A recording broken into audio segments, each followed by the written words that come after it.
اور جب بیٹا یا بیٹی پیدا ہوں تو سب سے پہلا حق یہ ہے کہ ان کے کان کے اندر اذان کہی جائے، دائیں کان میں اذان کہنا اور بائیں میں اقامت کہنا، نماز والی اذان اور اقامت کہنا، یہ مسنون ہے، اس طرح سے کہ اذان دینے والا باوضو ہو اور اس کا رخ قبلے کی طرف ہو، اور بچے کا دایاں کان پہلے سامنے کیا جائے، پھر اس کے بعد بایاں کان سامنے کیا جائے اور اس کے اندر اذان پڑھی جائے، تاکہ بچے کے کانوں میں سب سے پہلی آواز اگر پہنچے تو وہ اللہ اکبر کی آواز ہو۔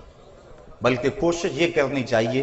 جس ماحول میں بچے کی ولادت ہو رہی ہے، جو خدمت گزار دائیاں اور جو وہاں لوگ موجود ہیں، ان سے بھی کہا جائے کہ کوئی آواز سب سے پہلے اس کے کان میں نہ پڑے، دائی کی آواز، مبارکباد کی آواز، کوئی آواز نہ پڑے، سب سے پہلی آواز اگر بچے کے کان میں پڑے تو وہ اللہ اکبر کی آواز پڑے۔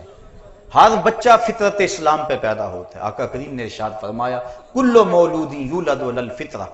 فابواہ یحودانہ او یمجسانہ او ینصرانہ،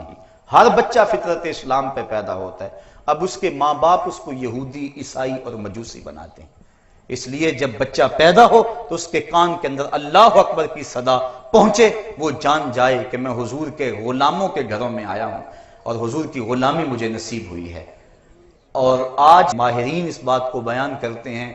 کہ پہلی آوازیں بچپن میں جو بچے کے کانوں میں پڑتی ہیں وہ ان کا فہم نہیں رکھتا، لیکن اس کے باوجود ساری زندگی وہ ان آوازوں سے مانوس رہتا ہے اور اس کے اثرات اس کے دل میں اترتے ہیں۔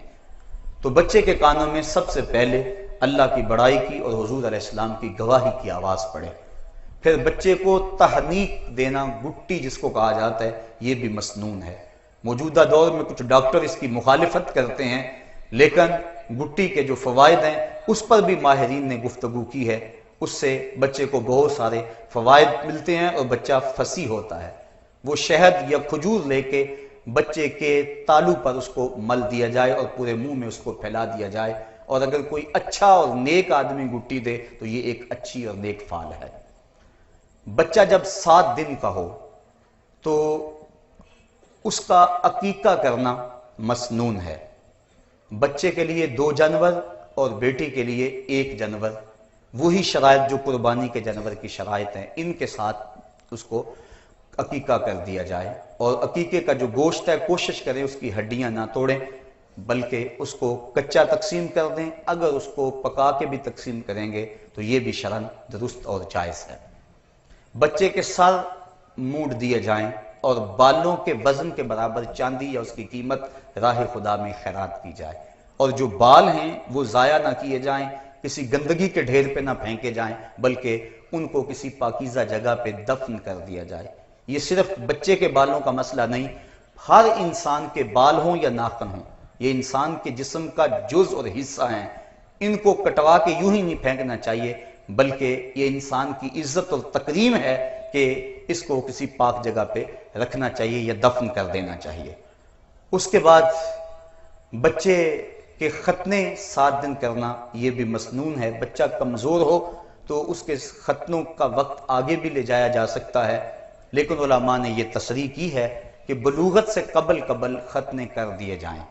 اس لیے کہ جو پردہ ہے وہ واجب ہے اور ختنے مسنون ہیں، تو سنت ادا کرنے کے لیے ایک واجب توڑنا پڑے گا اگر بلوغت کے بعد ختنے کیے، لہذا بلوغت سے قبل جب چاہیں آپ ختنے کر دیں گے، لیکن بہتر یہ ہے کہ 7ویں دن ختنے کر دیے جائیں۔ ہاں اگر کوئی شخص اسلام لاتا ہے بلوغت کے بعد تو اس کے ختنے اسی وقت کیے جائیں گے۔ حضرت ابراہیم علیہ السلام 80 سال کی عمر میں تھے کہ جب ختنوں کا حکم آیا تو آپ نے بسولے کے ساتھ خود اپنے ختنے فرمائے تھے، تو عمر کے کسی حصے کے اندر بھی ختنے کیے جا سکتے ہیں اگر ختنے نہ ہو سکے ہوں۔ پھر اچھا نام رکھ دینا، یہ 7ویں دن اگر نام رکھ دیں تو یہ مسنون ہے، اس سے قبل نام رکھنا بھی جائز ہے، لیکن مسنون یہ ہے کہ 7ویں دن نام رکھا جائے۔ اور آقا کریم نے ارشاد فرمایا تسموا باسماء الانبیاء، اپنے بیٹوں کے نام نبیوں کے ناموں پہ رکھیں، اور پھر فرمایا احب الاسماء، بہترین اور محبوب ترین اسماء جو ہیں وہ اللہ کے ہاں وہ عبداللہ اور عبد الرحمن ہیں، اور پھر یہ بھی ارشاد فرمایا کہ بہترین نام حمام اور حارث ہیں، حمزہ نام کی فضیلت بھی احادیث کے اندر موجود ہے، اور یہ بھی ارشاد فرمایا تسمو بے اسمی، میرے نام پہ اپنے بچوں کے نام رکھو۔ اور علماء نے ارشاد فرمایا جس دسترخوان پہ محمد نام کا بچہ ہوگا وہاں بے برکتی نہیں آئے گی۔ تو جب اللہ اولاد دے تو کسی کا نام حضور کے نام پر محمد یا احمد رکھ دینا چاہیے۔ اور ایک حدیث کے بابرکت کلمات ہیں، آقا کریم نے فرمایا اگر تم اپنے بیٹے کا نام محمد رکھو تو پھر اس کی عزت بھی کرو۔ اور سیرت حلبیہ کے اندر امام برہان الدین حلبی لکھتے ہیں کہ قیامت کے دن اللہ تعالیٰ جل شانہ آواز دے گا یا محمد صلی اللہ علیہ وآلہ وسلم، تو محمد نام کے جتنے لوگ ہیں وہ اس آواز پہ دوڑ پڑیں گے، اور اللہ تعالیٰ فرمائے گا میں نے تمہیں تو نہیں بلایا، میں نے تو اپنے محبوب کو بلایا۔ عرض کریں کہ مالک چونکہ ہمارا نام یہ تھا لہٰذا ہم اس پکار پہ چلے آئے، اللہ ارشاد فرمائے گا چلو آ گئے ہو، اب جنت تمہارا راستہ ہے۔ تو اس طرح اپنے بچے کا جو نام ہے وہ بابرکت نام رکھا جائے۔ ان الاسماء تتنزل من السماء، آسمان سے اسماء کی تاثیرات اترتی ہیں۔ آج اس موجودہ دور کے اندر لوگ اس خواہش میں ہوتے ہیں کہ ایسا نام رکھا جائے جو آج تک نہ کسی کا رکھا گیا ہو اور نہ سنا گیا ہو۔ یہ جدت کی خواہش انسان کی فطرت تو ہے، لیکن لوگ اس خواہش کے تحت ایسے ایسے نام رکھ دیتے ہیں کہ جن ناموں کا کوئی معنی اور کوئی مقصد بھی نہیں ہوتا ہے۔ محمل الفاظ بچوں کے نام رکھ دیے جاتے ہیں، صحابہ کے نام پہ نام رکھے جائیں، انبیاء علیہ السلام کے ناموں پہ نام رکھے جائیں۔ پھر کچھ ناموں سے منع کیا گیا، جن ناموں میں خود نمائی ہو ان ناموں سے منع فرمایا گیا، جس طرح برہ نام سے حضور نے منع فرمایا۔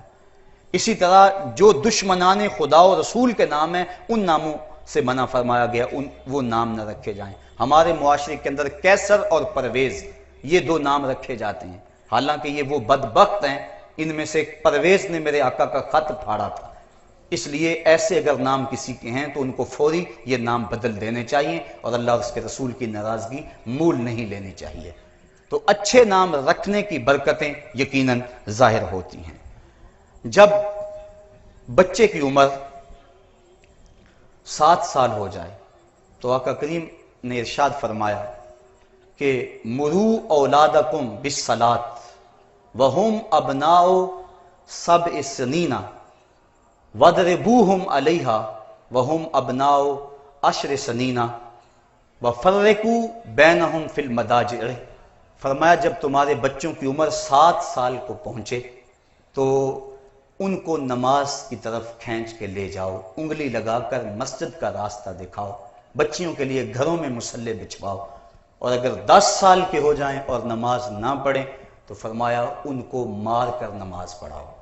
بچے کو دین کے لیے تنبیہ کرنا، اس کو مارنا شریعت نے اس کی اجازت دی ہے۔ والد کو تاکید کی کہ وہ دیوار کے ساتھ کوڑا لٹکا کے رکھے اور بچوں کو اللہ سے ڈرائے۔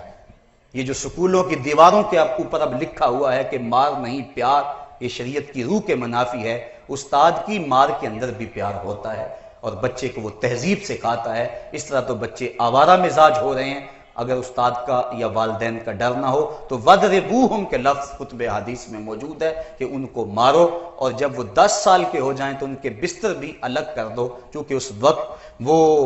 بلوغت کے قریب پہنچ جاتے ہیں، لہٰذا اس وقت ان کے بستر الگ الگ کر دیے جائیں تاکہ ممکنہ خرابی سے بچا جا سکے۔ جس طرح بچہ پیدا ہوتا ہے تو سب سے پہلے اس کے کان کے اندر